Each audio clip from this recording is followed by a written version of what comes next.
اللہ تبارک و تعالیٰ قرآن پاک کی سورہ ال-عمران میں ارشاد فرماتا ہے، اور بے شک اللہ تبارک و تعالیٰ کا پہلا گھر جو لوگوں کے لیے مقرر کیا گیا وہ مکہ میں ہے، جو تمام دنیا کے لیے برکت والا اور ہدایت والا ہے۔ پیارے دوستو، کیا آپ جانتے ہیں کہ دنیا میں سب سے پہلے اللہ تبارک و تعالیٰ نے اپنے گھر خانہ کعبہ کو کس طرح اور کب بنایا؟ کیا یہ بات سچ ہے کہ اللہ تبارک و تعالیٰ نے خانہ کعبہ کو پیدا کیا؟ اور خانہ کعبہ کی تعمیر سب سے پہلے کس نے کی؟ اور خانہ کعبہ کا حج اور طواف کرنے والے سب سے پہلے کون لوگ تھے؟ اور آج کی خانہ کعبہ کی موجودہ تعمیر کتنے سو سال پرانی ہے؟ اور خانہ کعبہ کو اب تک کتنی مرتبہ تعمیر کیا جا چکا ہے؟ اور خانہ کعبہ کی پر اسرار تاریخ کیا ہے؟ پیارے دوستو، ان تمام تر سوالات کے جوابات قرآن و حدیث کی روشنی میں آج کی اس ویڈیو میں ہم آپ کو بتائیں گے، لہٰذا آپ سے گزارش ہے کہ ہماری اس ویڈیو کو اینڈ تک ضرور دیکھیے گا۔ پیارے دوستو، خانہ کعبہ ایک ایسا مقدس مقام ہے جس کو دیکھنے کے لیے ہر مسلمان تڑپتا ہے اور جس کا طواف کرنے کے لیے ہر مسلمان کا دل ترستا ہے۔ پیارے دوستو، خانہ کعبہ کی موجودہ عمارت 404 سال پرانی ہے۔ خانہ کعبہ کو اب تک 10 مرتبہ تعمیر کیا جا چکا ہے۔ پیارے دوستو، خانہ کعبہ کی سب سے پہلی تعمیر حضرت آدم علیہ السلام کی تخلیق سے 2000 سال پہلے ہوئی، اور خانہ کعبہ کی سب سے پہلی تعمیر فرشتوں نے کی، جس طرح کہ تفسیر قرطبی میں لکھا ہے کہ جب اللہ تبارک و تعالیٰ سے فرشتوں نے کہا کہ انسان تو تخلیق کے بعد زمین میں فساد برپا کرے گا اور بہت خون ریزی ہوگی، جس پر اللہ پاک نے فرمایا کہ جو کچھ میں جانتا ہوں وہ تم نہیں جانتے، فرشتے یہ گمان کرنے لگے کہ اللہ تبارک و تعالیٰ ہم سے ناراض ہو گیا ہے۔ اس وقت فرشتے اللہ تبارک و تعالیٰ کو راضی کرنے کے لیے اللہ تبارک و تعالیٰ کے عرش کے نیچے طواف کرنے لگے اور اللہ پاک کی تسبیح بیان کرنے لگے، تو اللہ تبارک و تعالیٰ نے ان پر رحمت نازل فرمائی اور اپنے عرش کے نیچے خوبصورت اور حسن و جمال والا گھر تعمیر کیا جو زبرجد کے 4 ستونوں پر قائم تھا، اور یہ گھر فرشتوں کے درمیان بیت المعمور کے نام سے متعارف ہوا، جس طرح کہ اللہ تبارک و تعالیٰ سورہ طور میں بیت المعمور کا ذکر فرماتا ہے۔ پیارے دوستو، بیت المعمور فرشتوں کا کعبہ ہے اور یہ 7ویں آسمان میں عرش کے سامنے کعبہ شریف کے بالکل اوپر ہے۔ فرشتوں کے درمیان بیت المعمور کی ایسی ہی حرمت ہے جیسے زمین پر کعبہ معظمہ کی حرمت ہے۔ یہ آسمان والوں کا قبلہ ہے اور ہر روز 70,000 فرشتے اس کا طواف کرتے ہیں اور نماز کے لیے حاضری دیتے ہیں۔ جو فرشتہ ایک بار بیت المعمور میں طواف کر لیتا ہے یا نماز پڑھ لیتا ہے، اس کے بعد دوبارہ اس کو کبھی موقع نہیں ملتا، بلکہ ہر روز نئے 70,000 فرشتے بیت المعمور میں حاضری دیتے ہیں اور اللہ تبارک و تعالیٰ کی عبادت کرتے ہیں۔ بخاری اور مسلم شریف کی حدیث ہے کہ حضور پاک صلی اللہ تعالی علیہ وآلہ وسلم کو بھی بیت المعمور دکھایا گیا۔ پیارے دوستو، سب سے پہلے اللہ تبارک و تعالیٰ نے فرشتوں کے لیے کعبہ بنایا جس کو بیت المعمور کہا جاتا ہے۔ اس کے بعد اللہ تبارک و تعالیٰ نے فرشتوں کو حکم دیا کہ زمین پر بھی اس بیت المعمور کی مانند میرا گھر بناؤ، تاکہ جس طرح فرشتے بیت المعمور کا طواف کرتے ہیں اسی طرح زمین پر میرے بندے اس گھر کا طواف کریں اور میری عبادت کریں۔ چنانچہ فرشتوں نے اللہ تبارک و تعالیٰ کے حکم کی تعمیل کرتے ہوئے سب سے پہلے زمین پر بیت اللہ شریف کی تعمیر کی اور اس کا طواف شروع کیا، اور فرشتوں نے ہی سب سے پہلے خانہ کعبہ کا حج کیا۔ پیارے دوستو، خانہ کعبہ کی دوسری تعمیر اس وقت ہوئی جب اللہ تبارک و تعالیٰ نے حضرت آدم علیہ السلام کو تخلیق کرنے کے بعد زمین پر اتارا۔ اس طرح جب حضرت آدم علیہ السلام جنت سے زمین پر تشریف لائے تو حضرت آدم علیہ السلام نے اللہ تبارک و تعالیٰ کی بارگاہ میں عرض کی، یا رب العالمین، میں یہاں نہ تو ملائکہ کی تسبیح و تکبیر سن سکتا ہوں اور نہ ہی کوئی عبادت گاہ دیکھتا ہوں، جیسا کہ آسمان میں بیت المعمور کو دیکھا کرتا تھا جس کے ارد گرد فرشتے طواف کیا کرتے تھے۔ حضرت آدم علیہ السلام کی یہ فریاد سن کر اللہ تبارک و تعالیٰ نے حضرت آدم علیہ السلام سے فرمایا کہ جاؤ، جہاں پر ہم نشان بتائیں وہاں کعبہ بنا کر اس کے ارد گرد طواف بھی کر لو اور اس کی طرف منہ کر کے نماز بھی ادا کرو۔ حضرت جبرائیل علیہ السلام کو اللہ تبارک و تعالیٰ نے حضرت آدم علیہ السلام کی رہبری کے لیے ان کے ساتھ بھیجا۔ چنانچہ حضرت جبرائیل علیہ السلام اللہ تبارک و تعالیٰ کے حکم کے مطابق حضرت آدم علیہ السلام کے ساتھ چل پڑے اور انہیں اس مقام پر لائے جہاں سے زمین بنی تھی، یعنی جس جگہ سب سے پہلے زمین کی جھاگ پیدا ہوئی تھی اور پھر وہی جھاگ پھیل کر پوری زمین بنی۔ اس مقام پر حضرت جبرائیل علیہ السلام نے اپنے پر کو زمین پر مارا تو 7 زمینوں تک خانہ کعبہ کی بنیاد ڈال دی، جن بنیادوں کو فرشتوں نے 5 پہاڑوں کے پتھروں کی مدد سے بھرا اور ان بنیادوں پر چاروں طرف دیواریں کھڑی کر دیں۔ ان 5 پہاڑوں میں کوہ لبنان، کوہ طور، کوہ جود ہیرا وغیرہ بھی شامل تھے۔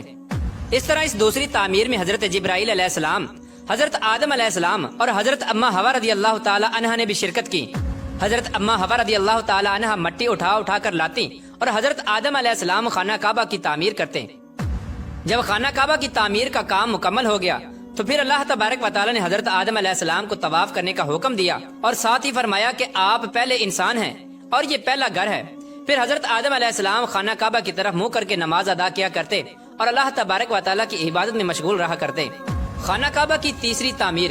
پیارے دوستو، تعمیر آدم کے بعد وقت کے ساتھ ساتھ خانہ کعبہ کی دیواریں بھی کمزور ہونے لگیں، تو حضرت آدم علیہ السلام کے بیٹے حضرت شیس علیہ السلام نے مٹی اور پتھر سے خانہ کعبہ کو دوسری مرتبہ تعمیر کیا، جبکہ بعض مفسرین کا یہ کہنا ہے کہ حضرت شیس علیہ السلام نے صرف خانہ کعبہ کی مرمت کا کام کیا، اس کی تعمیر نہیں کی۔ پیارے دوستو، اب بات کرتے ہیں خانہ کعبہ کی چوتھی تعمیر کے بارے میں۔ خانہ کعبہ کی چوتھی تعمیر اس وقت ہوئی جب اللہ تبارک و تعالی نے حضرت نوح علیہ السلام کی قوم پر طوفان کا عذاب بھیجا۔ طوفان نوح میں خانہ کعبہ کی عمارت غائب ہو گئی اور بعض روایات کے مطابق خانہ کعبہ کی عمارت کو اٹھا لیا گیا اور یہ جگہ صرف ایک اونچے اور سرخ ٹیلے کی طرح رہ گئی تھی۔ اس طوفان کے بعد جب حضرت ابراہیم علیہ السلام اس دنیا میں تشریف لائے تو اللہ تبارک و تعالی نے حضرت ابراہیم علیہ السلام کو خانہ کعبہ کی تعمیر کرنے کا حکم دیا۔ حضرت ابراہیم علیہ السلام نے چوتھی مرتبہ خانہ کعبہ کو کس طرح تعمیر کیا، اس واقعے کا پس منظر کچھ یوں ہے کہ جب اللہ تبارک و تعالی کے حکم کے مطابق حضرت ابراہیم علیہ السلام نے اپنی بیوی حضرت بی بی ہاجرہ رضی اللہ تعالی عنہ اور اپنے پیارے بیٹے حضرت اسماعیل علیہ السلام کو مکہ کی بنجر و ویران زمین اور پہاڑوں کے درمیان چھوڑ دیا، جہاں پر کوئی انسانی آبادی کا نام و نشان نہ تھا اور نہ ہی خانہ کعبہ کی عمارت تھی۔ خانہ کعبہ کی جگہ بس ایک سرخ رنگ کا ٹیلا تھا۔ اس وقت حضرت ابراہیم علیہ السلام نے اپنی بیوی اور بچوں کو چھوڑ کر اللہ تبارک و تعالیٰ کے حکم کے مطابق مکہ کی طرف پہلا سفر کیا۔ اس کے بعد جب دوسری دفعہ حضرت ابراہیم علیہ السلام اپنے خاندان سے ملنے کے لیے فلسطین سے مکہ آئے تو تب حضرت اسماعیل علیہ السلام کی قربانی کا واقعہ پیش آیا، اور تیسری بار جب حضرت ابراہیم علیہ السلام مکہ میں تشریف لائے تو حضرت اسماعیل علیہ السلام کی شادی ہوئی اور اس وقت حضرت ہاجرہ رضی اللہ تعالی عنہ کا انتقال ہو چکا تھا۔ چوتھی مرتبہ جب حضرت ابراہیم علیہ السلام مکہ میں تشریف لائے تو آپ کی ملاقات آپ کے بیٹے حضرت اسماعیل علیہ السلام سے نہ ہوئی۔ پھر پانچویں مرتبہ جب حضرت ابراہیم علیہ السلام مکہ میں تشریف لائے تو اس وقت اللہ تبارک و تعالی نے حضرت ابراہیم علیہ السلام کو بیت اللہ کی تعمیر کرنے کا حکم دیا۔ حضرت ابراہیم علیہ السلام نے حضرت اسماعیل علیہ السلام سے فرمایا کہ میرے بیٹے، اللہ تبارک و تعالی نے مجھے حکم دیا ہے کہ میں اس گھر کی تعمیر کروں۔ تو حضرت اسماعیل علیہ السلام نے عرض کیا کہ ضرور کیجئے، میں خدمت کے لیے حاضر ہوں۔ چنانچہ ایک روایت کے مطابق خانہ کعبہ کی بنیادوں کی نشاندہی حضرت جبرائیل علیہ السلام نے کی۔ اس پر حضرت ابراہیم علیہ السلام اور حضرت اسماعیل علیہ السلام نے تعمیر کا کام شروع کیا۔ جب کھدائی شروع ہوئی تو قدیمی بنیادیں ظاہر ہونے لگیں جن پر حضرت آدم علیہ السلام نے بیت اللہ شریف کی تعمیر کی تھی۔ حضرت آدم علیہ السلام کی بنیادوں کے ظاہر ہو جانے کے بعد خانہ کعبہ کی تعمیر شروع ہوئی۔ حضرت ابراہیم علیہ السلام اپنے اس بڑھاپے میں ایک کاریگر اور حضرت اسماعیل علیہ السلام ایک مزدور کی حیثیت سے خانہ کعبہ کی تعمیر کرنے لگے۔ کوہ لبنان، کوہ ہیرا، کوہ ابو القیس، کوہ صفا اور کوہ مروہ، ان پانچوں پہاڑوں سے حضرت جبرائیل علیہ السلام پتھر اٹھا کر لاتے اور حضرت ابراہیم علیہ السلام کعبے میں لگاتے۔ پھر حضرت جبرائیل علیہ السلام کی نشاندہی سے جبل ابو القبیس کے کنویں سے 2 پتھر ملے۔ حضرت ابراہیم علیہ السلام ان پتھروں کو اٹھا کر لائے۔ ان میں سے ایک پتھر حجر اسود تھا اور دوسرا پتھر مقام ابراہیم کے نام سے مشہور ہوا۔ پیارے دوستو، مقام ابراہیم وہ مشہور پتھر ہے جس پر کھڑے ہو کر حضرت ابراہیم علیہ السلام نے کعبہ کی دیواریں بلند کی۔ جیسے جیسے خانہ کعبہ کی دیواریں بلند ہوتی جاتی ویسے ویسے یہ پتھر بھی ہوا میں بلند ہوتا جاتا۔ پیارے دوستو، نبی کریم رؤوف الرحیم صلی اللہ تعالی علیہ وآلہ وسلم نے ارشاد فرمایا کہ حجر اسود جب جنت سے اتارا گیا تو دودھ سے بھی زیادہ سفید تھا، پھر انسانوں کے گناہوں نے اسے سیاہ کر دیا۔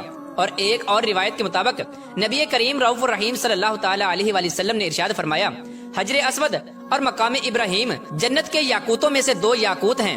اللہ تبارک و تعالی نے ان کے نور کی روشنی کو بجھا دیا۔ اگر اللہ تبارک و تعالی ان کے نور کی روشنی کو نہ بجھاتا تو یہ مشرق سے مغرب تک سب کو روشن کر دیتے۔ خانہ کعبہ کی 5ویں اور 6ٹھی تعمیر۔ خانہ کعبہ کو 5ویں بار قوم عمالقہ اور 6ٹھی مرتبہ قبیلہ جرہم نے تعمیر کیا۔ قبیلہ جرہم میں سے جس شخص نے یہ کام کیا اس کا نام حرس بن مداد اصغر تھا۔ خانہ کعبہ کی 7ویں تعمیر۔ خانہ کعبہ کی 7ویں تعمیر کرنے والے نبی آخر الزمان حضرت محمد مصطفیٰ صلی اللہ تعالی علیہ وآلہ وسلم کے پاک نسب میں سے ایک بزرگ ہیں جن کا نام حضرت قصہ بن کلاب تھا۔ انہوں نے خانہ کعبہ کی از سر نو تعمیر کی اور ایک بے مثال پختہ عمارت تعمیر کرائی۔ پیارے دوستو، خانہ کعبہ کی 8ویں تعمیر کی ضرورت اس وقت پڑی جب قبیلہ قریش کی سرداری کے دور میں ایک زبردست سیلاب آیا جس سے خانہ کعبہ کی دیواریں بے حد کمزور ہو گئیں۔ تو متفقہ فیصلے کے تحت خانہ کعبہ کو قبیلہ قریش نے دوبارہ سے تعمیر کروایا، جس تعمیر میں نبی آخر الزمان حضرت محمد مصطفیٰ صلی اللہ تعالی علیہ وآلہ وسلم کی ذات اقدس نے بھی شرکت فرمائی۔ لیکن اس وقت سرمایہ کم ہونے کی وجہ سے قریش کی تعمیر میں حتیم کعبہ کو شامل نہیں کیا گیا تھا۔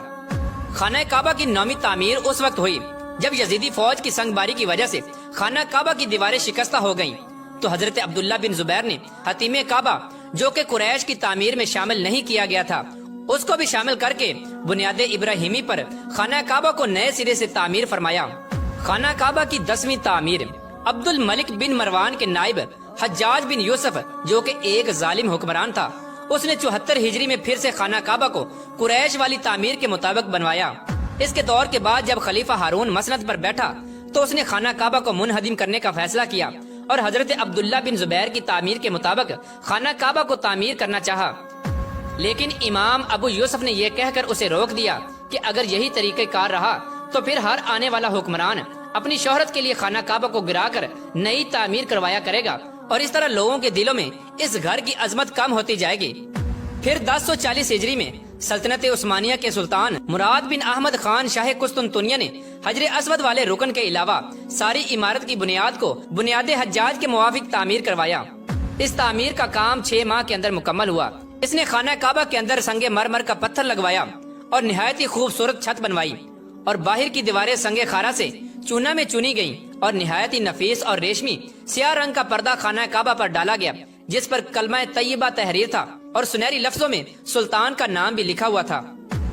اس طرح سلطنت عثمانیہ کی تعمیر کے بعد شاہ فہد بن عبد العزیز نے سن 1417 کو بیت اللہ شریف کی تجدید کا کام شروع کیا، لہٰذا اس طرح خانہ کعبہ کی موجودہ عمارت کم و بیش 404 سال پرانی ہے، کیونکہ یہ عمارت 1040 ہجری میں بنی اور اب 1444 ہجری ہے۔